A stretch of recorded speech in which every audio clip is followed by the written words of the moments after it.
할렐루야, 거룩한 주일, 대인절 두 번째 주일입니다. 온 마음 다해 하나님을 바라보고 예배하는 귀한 시간 되길 원합니다. 같이 기도하시겠습니다. 죄인들을 구원하시려고 독생자를 이 땅에 보내주신 하나님, 베풀어주신 그 사랑과 은혜를 생각하며 성전으로 올라와 예배를 드립니다. 마음이 상한 자를 가까이 하시고 중심에 통해하는 자를 구원하신다는 약속의 말씀을 기억합니다. 주님, 지난 한 주간 동안 세상에 살면서 저희들의 몸과 마음이 지치고 상하여 있습니다. 이러한 저희들의 모습을 있는 그대로 받아주시고 이 예배를 통하여 저희들의 몸과 마음이 새 힘을 얻고 강건한 모습으로 회복되게 하여 주옵소서. 살아계신 예수님의 이름으로 간절히 기도드립니다. 아멘.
나의 인도하소서.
십자가 앞에 예수 그리스도의 사랑과 은혜 앞에 내려놓고 고백하는 귀한 시간 갖기를 원합니다.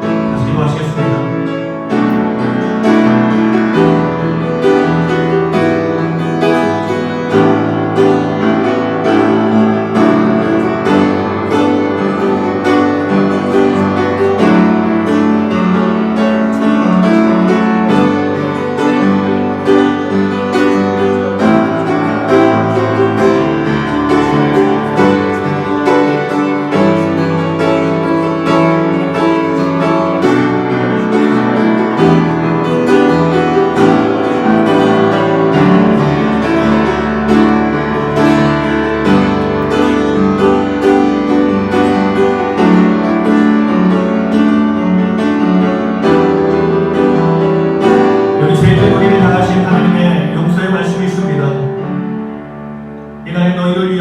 속죄하여 너희를 정결하게 하리니 너희의 모든 죄에서 너희가 여호와 앞에 정결하리라. 그렇습니다. 주님이 우리의 모든 죄를 용서하셨고 우리를 기쁘게 받아주셨습니다. 기쁜 마음으로 힘차게 찬양하며 나가시겠습니다.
교동군 116번 구주강님 두 번째입니다.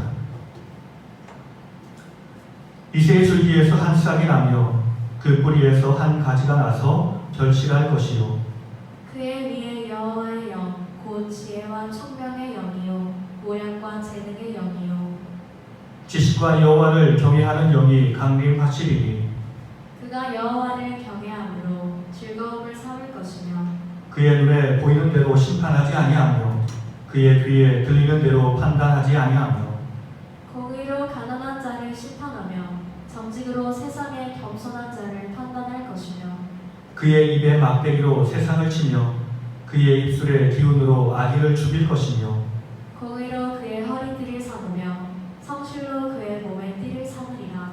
그때의 이리가 어린 양과 함께 살며 표범이 어린 염소와 함께 누우며 송아지와 어린 사자와 살찐 짐승이 함께 있어 어린아이에게 끌리며 암소와 곰이 함께 먹으며 그것들의 새끼가 함께 엎드리며 사자가 소처럼 풀을 먹을 것이며 젖 먹는 아이가 독사의 구멍에서 장난하며 젖된 아이가 독사의 굴에 손을 넣을 것이라. 내 거룩한 산 모든 곳에서 해됨도 없고 상함도 없을 것이니 이는 물이 바다를 덮음같이 여호와를 아는 지식이 세상에 충만할 것임이니라. 그날에 이새의 뿌리에서 한 싹이 나서 만민의 기치로 설 것이요 열반이 그에게로 돌아오리니 그가 거한 곳이 영화로우리라. 아멘. 나는 전능하신 아버지 하나님 천지의 창조주를 믿습니다. 나는 그의 유일하신 아들 우리 주 예수 그리스도를 믿습니다. 그는 성령으로 잉태되어 동정녀 마리아에게서 나시고 본디오 빌라도에게 고난을 받아 십자가에 못 박혀 죽으시고 장사된 지 사흘 만에 죽은 자 가운데서 다시 살아나셨으며 하늘에 오르시어 전능하신 아버지 하나님 우편에 앉아 계시다가 거기로부터 살아있는 자와 죽은 자를 심판하러 오십니다. 나는 성령을 믿으며 거룩한 공교회와 성도의 교제와 죄를 용서받는 것과 몸의 부활과 영생을 믿습니다. 아멘. 오늘은 대림절 두 번째 주일입니다. 우리가 주님의 재림을 간절히 기다리는 주의 백성들인데 항상 뛰어서 주님의 재림을 기다리게 하옵소서. 말씀대로 살며 주의 재림을 기다리게 하옵소서. 예배하며 주의 재림을 기다리게 하옵소서. 그래서 하나님의 뜻을 알고 하나님과 깊은 교제를 나누며 동행하는 삶을 살게 하옵소서. 예배를 통해 하나님의 놀라운 능력과 은혜와 축복이 넘치는 아름다운 시간 되게 하옵소서. 우리가 하나님을 바라보며 예배를 위해서 힘차게 기도하며 나가시겠습니다.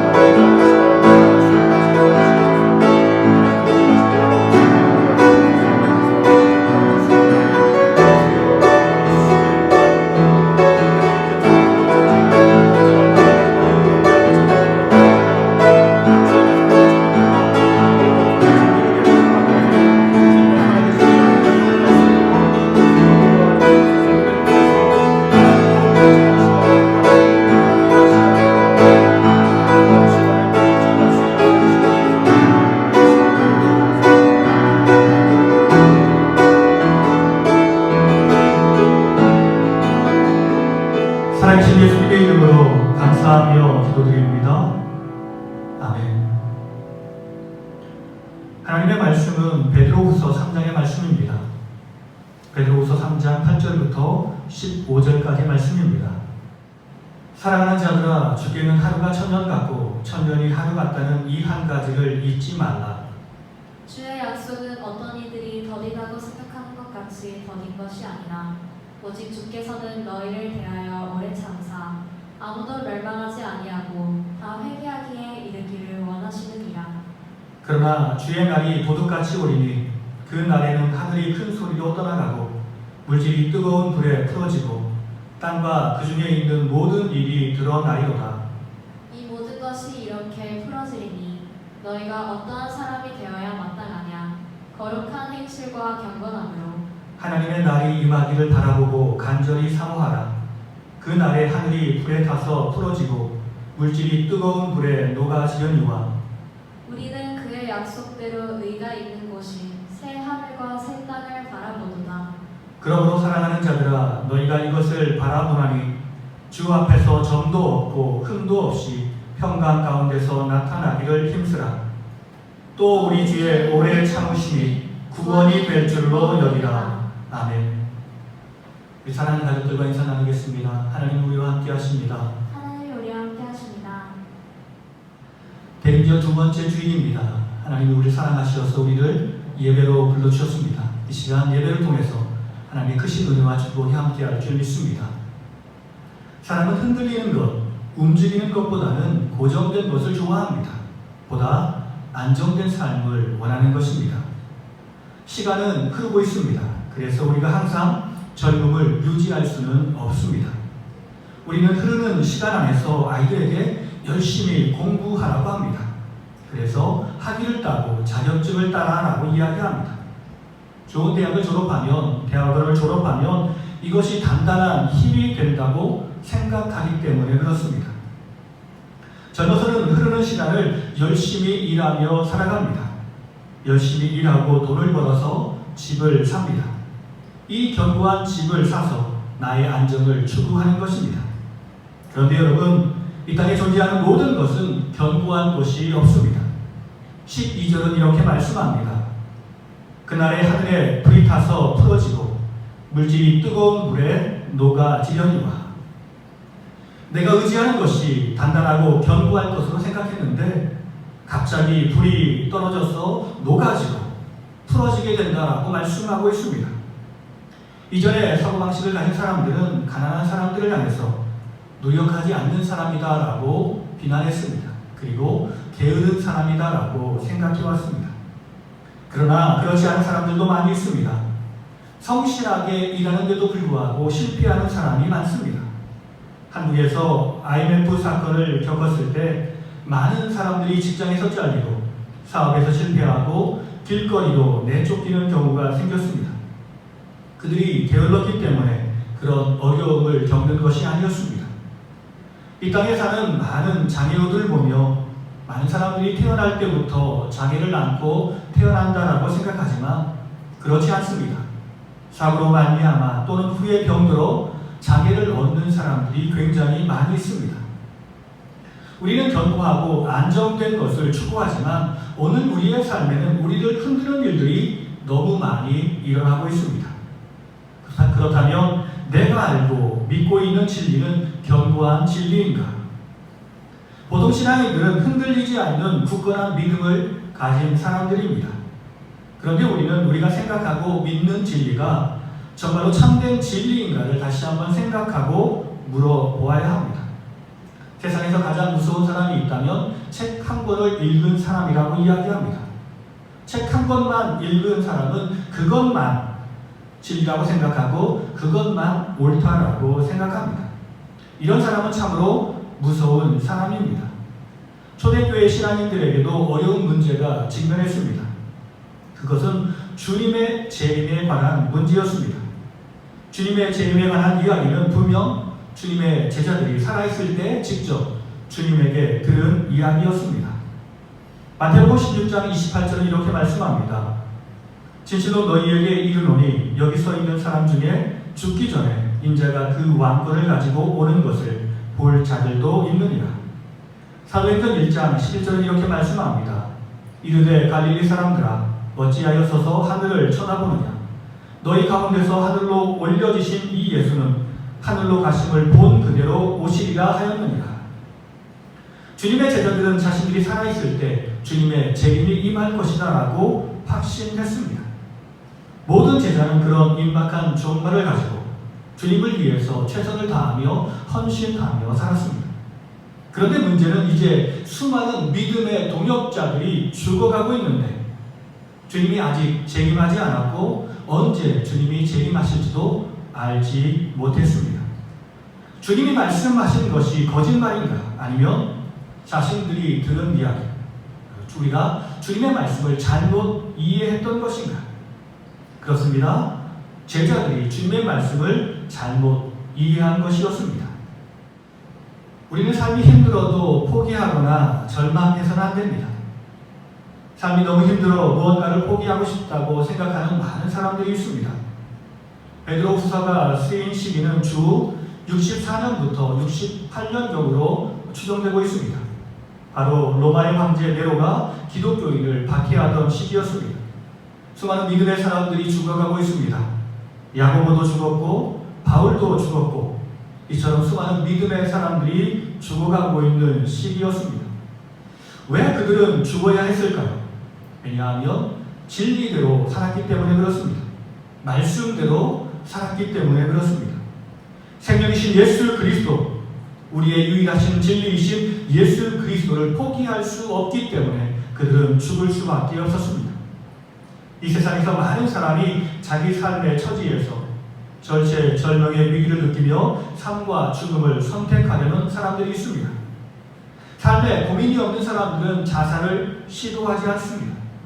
삶을 고민하기 때문에 자살을 생각하는 것입니다.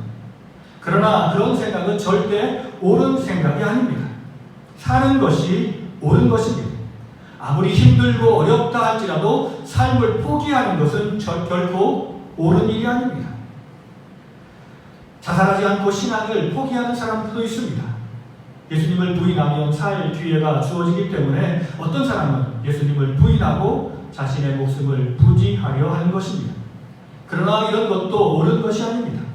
잠시 동안 내 생명을 유지할 수 있을지 모르지만 그것은 우리에게 준비된 영원한 생명을 누릴 수 없게 됩니다. 그렇다면 왜 주님은 우리를 구원하시기 위해 지금 오시지 않는 것일까요? 이에 대해 베드로는 이렇게 대답합니다. 8절과 9절은 이렇게 말씀합니다. 살아가는 자들아, 주께는 하루가 1000년 같고 1000년이 하루 같다는 이 한 가지를 잊지 말라. 주의 약속은 어떤 이들이 더디다고 생각하는 것 같이 더딘 것이 아니라 오직 주께서는 너희를 대하여 오래 참으사 아무도 멸망하지 아니하고 다 회개하기에 이르기를 원하시느니라. 주님은 한 사람도 더 구원하기 위해서 조금 참고 기다리고 계십니다. 주님의 재림이 지연되는 이유는 단 한 가지입니다. 우리를 향한 하나님의 자비하심, 하나님의 오래 참으심입니다. 그분의 자비와 오래 참음이 나를 구원하고 다른 사람들을 구원할 것을 주님은 알고 계시는 것입니다. 주님이 이 땅에 오신 목적은 단 한 가지입니다. 사람의 생명을 구원하기 위해서 이 땅에 오셨습니다. 주님이 원하시는 것은 이 땅에 있는 모든 사람들이 다 예수 그리스도의 이름으로 구원을 받는 것입니다. 그래서 주님은 지금도 참고 기다리고 계십니다. 우리는 늦어지는 주님의 재림이 우리에게 은혜의 시간임을 기억하며 다시 한번 나의 말씀에 비추어 보아야 합니다. 항상 말씀대로 동행하는 삶을 살고 있는지, 주님을 기쁘시게 하는 삶을 살아가고 있는지를 확인해 봐야 합니다. 주님의 재림이 많은 사람을 구원하기 위한 주님의 자비와 은혜임을 우리는 알게 되었습니다. 그렇다면 힘들게 주님을 기다리는 사람을 위해 주님이 하시는 일은 무엇일까요? 우리가 고통을 당하고 있는데, 우리가 어려움을 당하고 있는데, 우리는 힘들어 죽겠는데 왜 주님은 다른 사람만 생각하고 있는 것일까요? 그렇지 않습니다. 지금 우리는 주님과 함께 광야의 여정을 걷고 있는 것입니다. 베드로는 이 땅에서 우리의 삶이 나그네임을 말씀하고 있습니다. 그리고 이 땅에서 우리의 삶은 광야의 훈련의 여정임을 가르쳐주고 있습니다. 여러분, 이스라엘 백성들에게 광야의 삶이 좋았을까요? 아니면 가나안의 삶이 좋았을까요? 우리는 성경에서 가나안 말하기 때문에 가나안 땅에서의 삶이 더 좋았을 것이다 라고 생각합니다. 그러나 그렇지 않습니다. 가나안에서 이스라엘 백성 다수는 하나님을 알지 못했고 하나님의 은혜와 능력을 경험하지 못했습니다. 그러나 광야는 다른 곳이었습니다. 분명 광야는 사람이 살기 힘든 곳이었습니다. 자신의 힘과 능력으로는 버틸 수 없는 곳이었습니다. 자신의 힘과 능력으로 살아갔다면 이스라엘 백성들 모두는 다 죽었을 것입니다. 그러나 그곳에서 이스라엘 백성들은 살아남았습니다. 먹을 것에 부족함이 없이, 입을 것에 부족함이 없이, 마실 것에 부족함이 없이 살았습니다. 왜냐하면 하나님이 함께 하셨기 때문에 그렇습니다. 오늘 우리의 삶이 광야라고 생각하며 날마다 주님을 의지하고 주님을 바라보는 사람은 주님의 도움으로 말미암아 이 광야 같은 여정길에서 승리하고 많은 열매를 맺게 될 것입니다. 그러나 광야의 삶에서 하나님을 발견하지 못한 사람은, 우리 주님 예수님을 발견하지 못한 사람은 원망하며 불평하며 광야에서 죽게 될 것입니다. 인생을 포기하고 싶은 절망 가운데 살게 될 것입니다. 주님께서 오늘 광야 같은 우리의 삶에서 우리에게 요구하는 것은 주님을 향한 바른 믿음입니다. 그런데 오늘 이 시대를 살아가는 많은 사람들이 재림 신앙에 대해서 두 가지 극단적인 모습을 보이고 있습니다. 주님의 재림이 지연되자 한쪽에서는 이렇게 이야기합니다. 베드로후서 3장 4절에 이렇게 말씀합니다.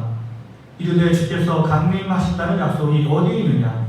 조상들이 잔 후로부터 만물이 처음 창조될 때와 같이 그냥 있다 하니. 많은 사람들이 쾌락주의에 빠져 살아갑니다. 신자들 중에는 주님의 재림이 없다라고 생각하는 사람들도 많이 있습니다. 나아가 사후의 영적인 세상도 없다라고 생각하는 사람들도 있습니다. 그래서 그들에게 중요한 것은 이 땅에서의 삶입니다. 이들이 원하는 것은 인생은 한 번 사는 것인데 즐길 것은 다 즐기고 살아야 한다라고 이야기합니다. 베드로후서 3장 3절은 이렇게 말씀합니다. 먼저 이것을 알지니 말세에 조롱하는 자들이 와서 자기의 정욕을 따라 행하며 조롱하며. 이들은 정욕에 따라 사는 사람들입니다. 내가 하고 싶은 모든 것을 다 하고 살려는 사람들입니다.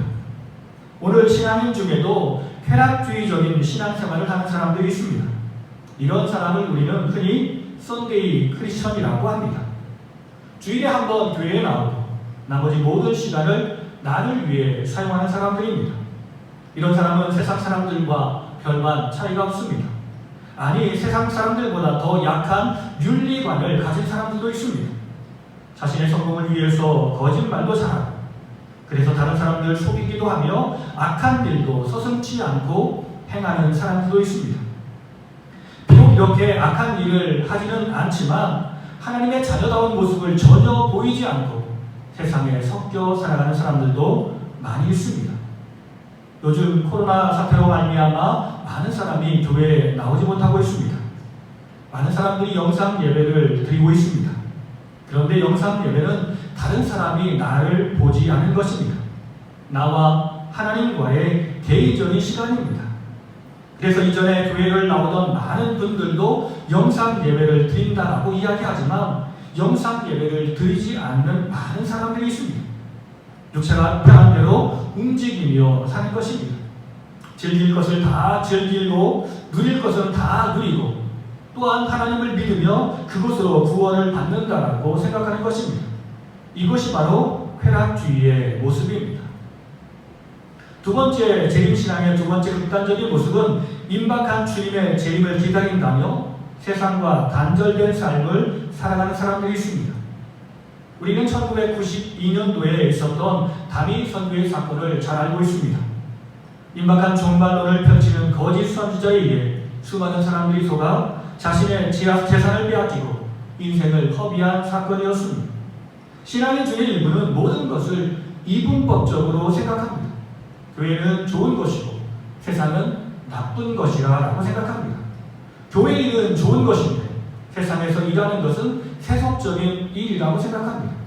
하나님의 소명을 이야기할 때도 목회자나 성직자로 부르심이 소명이고 일반 사람은 하나님의 부르심을 받지 못했다라고 생각합니다. 그러나 이것은 잘못된 생각입니다. 주님이 변화산에서 주님의 제자 베드로에게 보였던 행동을 우리는 기억해야 합니다. 주님은 자신의 십자가 죽음을 준비하고 계셨습니다. 그 일에 대해서 의논을 하기 위해서 주님은 모세와 엘리야를 만나 이야기를 나눕니다. 그때 예수님은 천사처럼 변형되셨습니다.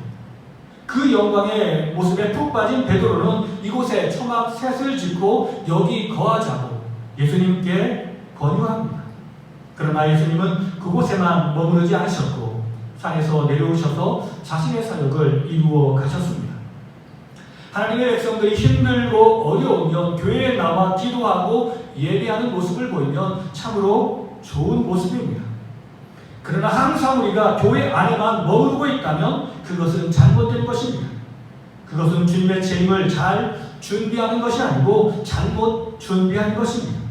기도했다면, 우리가 주님을 예배했다면 담대하게 세상으로 다시 나아가야 합니다. 주님의 재림을 준비한 우리의 바른 태도는 무엇입니까? 11절과 12절은 이렇게 말씀합니다. 너희가 어떠한 사람이 되어야 마땅하냐? 거룩한 행실과 경건함으로 하나님의 날이 임하기를 바라보고 간절히 사모하라. 첫 번째 우리가 행해야 할 것은 거룩한 행실입니다. 베드로는 주님의 재림을 기다리는 사람이 먼저 행해야 할 일들을 말하며 거룩한 삶을 살 것을 우리에게 요구하고 있습니다. 거룩이란 하나님과 나와의 관계에 사용되는 말입니다.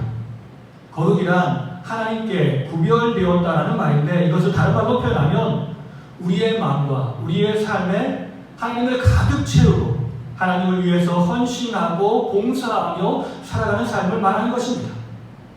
이 세상은 하나님보다 세상의 것을 바라보라고 우리에게 강요하고 있습니다.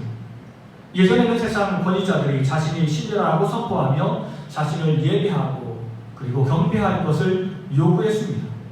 바벨론 시대의 황제들이 다른 신에게 절하지 말고 오직 자기에게만 섬길 것을 강요했습니다. 이때 많은 사람들은 절대 권력 앞에 굴복했습니다. 그러나 거룩한 사람, 곧 항상 하나님을 가슴에 새긴 사람들은 그것에 굴복하지 않았습니다. 우리의 예배의 대상은 오직 살아계신 하나님밖에 없다고 담대히 선포하며 살아갔던 것입니다. 그렇습니다. 거룩은 먼저 하나님을 향한 예배의 삶으로 나타나야 합니다. 신앙인에게 가장 중요한 행위가 있다면, 하나님을 향한 가장 중요한 행위가 있다면 그것은 바로 예배입니다. 예배는 내가 오직 하나님만을 섬기고 있다라고 세상 사람 앞에 선포하는 행위입니다. 나의 주인은 오직 하나님밖에 없다라고 선포하는 행위입니다. 그런데 우리의 예배는 교회 안에서만 드리는 것이 아니라 우리의 삶의 현장에도 이어지는 것입니다. 많은 기독교인이 세상에 나아가 하나님을 믿는 사람이라고 담대하게 선포하지 못하는 경우가 있습니다. 다른 사람들에게 말하면 창피하고, 그리고 내가 굳이 교회에 다닌다라고 말할 필요도 없다라고 생각하는 것입니다. 그러나 그렇지 않습니다.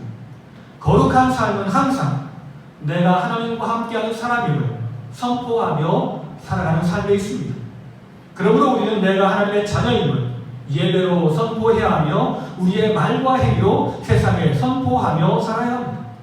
지금도 주님이 우리와 함께 하십니다. 우리와 함께 하신 하나님을 항상 의식하며 그분을 위해 거룩한 삶을 살아가야 합니다. 인간은 자기의 유익에 따라 수많은 우상들을 섬겨왔습니다. 우상들은 각자가 잘하는 일들이 있다라고 이야기합니다. 그래서 이런 일이 있을 때는 이런 우상을 찾아야 하고, 저런 일이 있을 때는 저런 우상을 찾아야 한다라고 이야기합니다. 산에도 신이 있고 바다에도 신이 있고 사막에도 신이 있다. 그래서 각각의 특성을 가지고 있다라고 이야기합니다. 그런데 신앙인 중에도 하나님과 세상을 겸하여 섬기는 사람들이 있습니다. 이스라엘 백성들이 광야에서 금송아지 신상을 만들고 섬겼던 것처럼 우상과 하나님을 함께 섬기는 사람들이 있습니다. 하나님을 신들 중에 하나라고 생각하는 것입니다. 여러 가지 신들이 있는데 그 신들 중에 하나로 생각하는 것입니다. 그러나 그렇지 않습니다. 하나님 외에는 다 우상일 뿐입니다. 하나님만 살아계신 하나님이십니다. 그러므로 우리는 하나님만 바라봐야 합니다. 우리 안에 있는 더러운 세상 방식과 관점을 내려놓아야 합니다. 하나님을 잊으면 모든 것을 잃어버리는 것입니다. 우리는 하나님을 두려워할 필요가 있습니다. 하나님은 우리의 모든 것을 보고 계신다는 사실을 기억하고 우리는 두려움과 떨림으로 하나님을 대해야 합니다. 하나님이 선과 악을 분별하시고 심판하신다는 것을 알고 우리는 두려워합니다. 이것이 바로 거룩한 생활의 시작입니다. 두 번째 주님을 준비하는 바른 태도, 그것은 경건한 생활에 있습니다. 경건함이란 하나님을 내 안에 채운 사람들이 살아가는 삶의 열매를 결과로 드러내는 것을 말합니다. 하나님을 향한 우리의 거룩함은 세상 사람 앞에서 항상 경건한 모습으로 나타납니다. 사도행전 10장 2절은 이렇게 말씀합니다. 그가 경건하여 온 집안과 더불어 하나님을 경외하며 백성을 많이 구제하고 하나님께 항상 기도하더니. 사도행전 10장을 보면 고넬료라는 백부장이 나옵니다. 그는 경건한 사람으로 항상 하나님을 사랑했고 그분을 의지해서 기도하는 삶을 살았으며 백성들을 구제하는 일에 전념하며 살았습니다. 사람들은 우리가 하나님께 예배하고 기도하는 모습을 통해서 저 사람 경건하다라고 이야기할 것입니다. 그러나 우리의 행위가 그것뿐이라면 그 인정은 오래가지 않을 것입니다. 주님이 말씀하신 명령들을 세상 사람과 관계 속에서 실천하는 몸부림이 없다면 그 경건은 거짓이라고 말할 것입니다. 디모데후서 3장 4절과 5절은 이렇게 말씀합니다. 배신하며 조급하며 자만하며 쾌락을 사랑하기를 하나님 사랑하는 것보다 더하며 경건의 모양은 있으나 경건의 능력은 부인하니 이 같은 자들에게서 내가 돌아서라. 경건의 모양 곧 하나님을 예배하는 모양, 기도하는 모양을 있지만 다른 사람들과 삶 가운데서 하나님과 무관하게 살아가는 사람들이 많이 있습니다. 말씀과는 무관한 삶을 살아가는 많은 사람들이 있습니다. 바울은 그런 사람을 멀리하라고 말씀하고 있습니다. 주님의 재림을 기다린다면 우리는 세상 사람들보다 더욱더 열심히 살아가야 합니다. 주의 사랑 안에서 다른 사람들을 돌보아주며 그들과 함께 협력하며 하나님의 은혜와 사랑을 세상에 선포하며 살아가야 합니다. 오늘 우리 맘 가운데 채워진 주님의 사랑과 주님의 능력이 무엇인지를 세상에 담대하게 선포하며 살아가야 합니다. 세 번째, 주님의 재림을 기다리는 삶. 그것은 우리의 시간을 전도하는 일에 사용해야 합니다. 전도는 하나님의 복음을 세상에 전하는 것을 말합니다. 우리는 만나는 모든 사람들에게 주의 생명의 복음을 전하며 살아야 합니다. 그것이 사람을 가장 사랑하는 방법입니다. 가까운 가족에 불신자가 있다면 가까운 가족에게 예수를 믿어야 한다. 그래야 구원을 받는다라고 이야기하는 일이 결코 쉬운 일이 아닙니다. 쑥스럽기 때문에 이야기하기가 참 어렵습니다.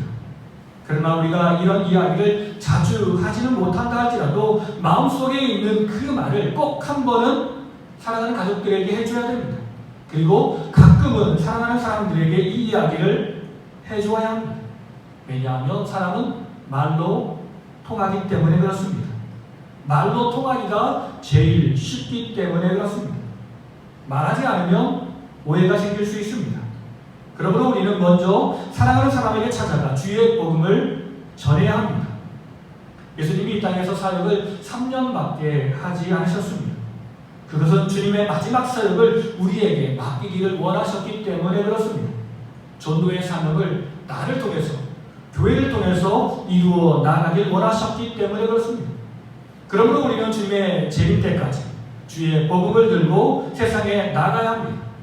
가족이 예수님을 믿으면 이웃을 찾아가고 주변의 이웃들도 다 믿는다면 먼 곳까지 찾아가서 생명의 복음을 전하며 살아야 합니다. 결론의 말씀입니다. 우리는 천국 소망을 품고 이 세상을 이기며 살아야 합니다. 13절은 이렇게 말씀합니다. 우리는 그의 약속대로 의가 있는 곳인 새 하늘과 새 땅을 바라보도다. 사람들은 견고한 것을 좋아합니다. 이것을 가지고 안정적이고 승리하는 인생이 되기를 간절히 원하는 것입니다. 그러나 이 땅에 존재하는 모든 것들은 견고한 것이 없습니다. 건물, 내가 가진 능력, 돈 등등 모든 것들이 시간이 지나면 무너지는 것들입니다. 그리고 하나님이 이 모든 것들의 형체를 흩으시면 금방 사라지는 것들이 이 모든 것들입니다. 견고하고 흔들리지 않는 존재는 오직 살아계신 하나님밖에 없습니다. 하나님이 세우신 영원한 나라밖에 없습니다. 주님이 우리를 사랑하시어서 우리에게 믿음을 주셨고 천국을 주셨습니다. 하나님이 사람에게 환난을 주시고 역경을 주시는 이유는 사람들이 이 세상에서 견고한 것들을 찾고 그 자리에 안주하려 하기 때문에 그렇습니다. 그러나 주님은 너희가 가진 모든 것은 아무것도 아니다라고 말씀하고 있습니다. 그럼 주님의 경고의 음성을 듣고도 사람들은 세상이 너무 좋아서 무너진 세상의 것들을 세우기에만 집중하며 살아갑니다. 그러나 지금 우리가 진정으로 세워야 하는 것은 우리의 죄악으로 말미암아 무너졌던 다윗의 장막을 회복해야 합니다. 다윗의 장막이 무엇입니까? 하나님의 궤가 있었던 하나님의 성전을 말합니다. 우리는 우리의 마음의 성전을 재건해야 합니다. 이 악한 세상에 주님의 거룩한 성전을 세워 나가야 합니다. 더러운 모든 것들을 청소하고 오직 성삼위 하나님이 편하게 거하실 수 있는 거룩한 처소로 만들어야 합니다. 그리고 그곳에서 주님만을 위한 찬송과 예배와 경배를 드리며 살아야 합니다. 그때 승리하신 주님, 전능하신 주님이 우리를 찾아와 우리에게 힘과 능력을 주시는 경험을 우리가 체험하게 될 것입니다. 나의 삶에서 나를 지겹도록 힘들게 했던 모든 문제들이 사라지는 놀라운 역사를 경험하게 될 것입니다. 항상 기뻐하며 즐거워하며 모든 사랑과 행복을 누리며 살 수 있게 될 것입니다. 그러므로 우리는 주님을 바라보고 천국을 바라보며 우리의 무너진 거룩함을 회복하고 세상 앞에 우리의 경건함을 회복하며 살아야 합니다. 그럴 때 하나님께서 우리에게 크신 은혜와 복을 베풀어 주실 것입니다. 우리 이 믿음 가지고 끝까지 주와 동행하는 거룩한 주의 백성들이 되기를 예수님의 이름으로 간절히 축원합니다. 함께 기도하시겠습니다. 살아계신 하나님, 하나님께서 우리에게 생명 주시고 복음 주시고 하나님의 나라를 주셨는데 우리는 세상에 살면서 하나님의 영광과 하나님의 나라보다는 나의 안전과 나의 부와 명예를 쫓으며 살아갔습니다. 이 모든 것이 다 무너지는 헛것임에도 불구하고 항상 하나님께서 영원한 것이 내게 있다라고 말씀하시는데도 불구하고 우리는 그것을 알지 못한 채 나의 길로 나아갈 때가 많았습니다. 주여 나를 불쌍히 여기시고 긍휼히 주시어서 오직 주님 계신 그 나라 안에 내가 가진 모든 것이 있음을 기억하게 하시고 주님 재림을 소망하며 날마다 주님을 닮아 거룩한 삶을 살게 하시고 세상 앞에 주님 앞에 경건한 모습으로 하나님께 영광 돌릴 수 있도록 우리의 삶을 이끌어 주시옵소서. 우리의 삶과 우리의 모든 행위가 하나님께 영광이 되게 하시고 모든 사람들에게는 본이 되어서 수많은 사람들이 우리의 삶을 통해 주께 나오는 놀라운 역사가 나타나도록 이끌어 주시옵소서. 살아계신 예수님의 이름으로 감사하며 기도드립니다. 아멘.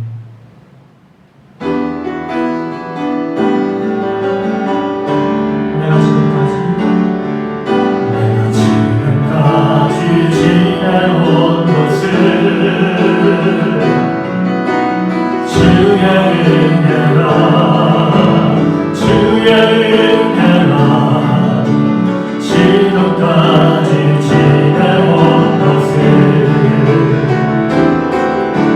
주의 은혜라 주의 은혜라 지금까지 지내온 것을 주의 은혜라 주의 은혜라 지금까지 지내온 것 내가 하나님의 자녀된 것은 하나님의 자녀된 것은 주의 은혜라 주의 은혜라 하나님의 자녀된 것을 주의 은혜라 주의 은혜라 하나님의 자녀된 것을 주의 은혜라 주의 은혜라 하나님의 자녀된 것을 그렇습니다. 우리 사랑하는 가족들과 다시 한번 인사 나눌 때 천국을 바라보며 살아가겠습니다. 천국을 바라보며 살아가겠습니다. 그렇습니다. 이 세상에 소망 품지 않고 오직 하나님의 거룩한 나라의 소망을 품고 승리하는 우리 모두가 되기를 간절히 기도합니다. 이 마지막 찬양 하나님께 올려드리겠습니다.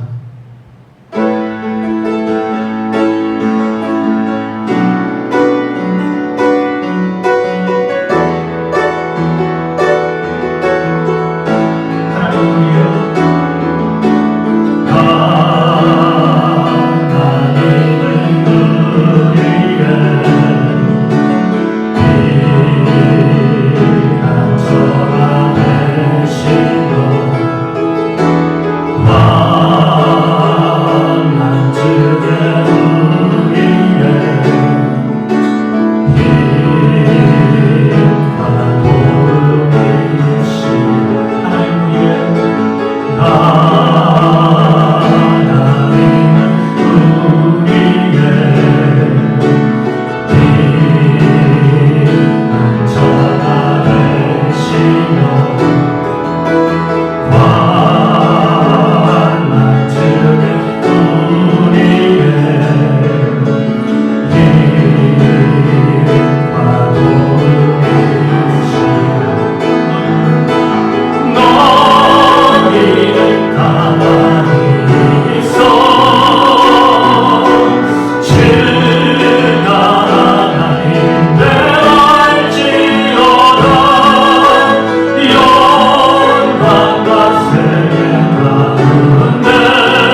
아버지 하나님의 무한하신 사랑과 성령님의 감화 감동 교통하시니 주님 재림의 때가 멀지 않았음을 우리가 기억하며 주님께서 우리에게 요구하시는 거룩한 삶을, 경건한 삶을, 주의 복음 전파하는 삶을 살기로 합니다.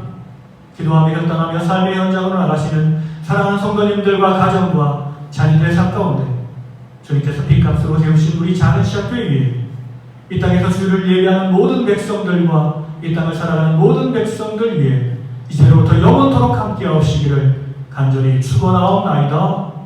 아멘.